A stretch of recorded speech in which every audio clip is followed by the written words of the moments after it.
A efectos de implementar unha diplomacia cultural de Galicia, compre sinalar que existen xa uns mínimos elaborados sobre políticas, sobre actores, sobre escenarios, e que están claramente recollidos en documentos como o Libro Branco da Acción Exterior, as estrategias de acción exterior ou a reflexión estratégica sobre a cultura galega promovido polo Consello da Cultura.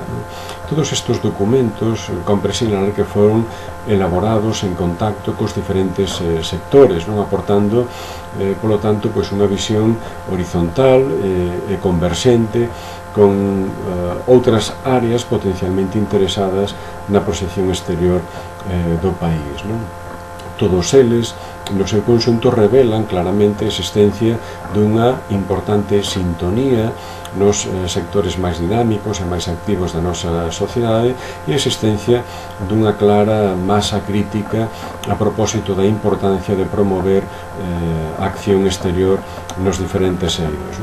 Na reflexión estratégica, ademais, sinálase ata 4 eixos de actuación e 44 medidas concretas que poderían contribuir ao fomento da presencia cultural de Galicia no exterior.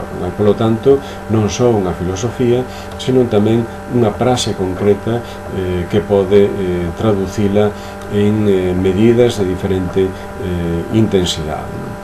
Hai 4 elementos inspiradores que son clave neste sentido. En primeiro lugar, a importancia de racionalizar e aproveitar os recursos disponibles tanto dentro como fora de Galicia, na medida en que contamos con un capital relacional especialmente importante en determinadas áreas xeopolíticas e que pode ser de grande utilidade para a promoción exterior da cultura e de outros ámbitos do país.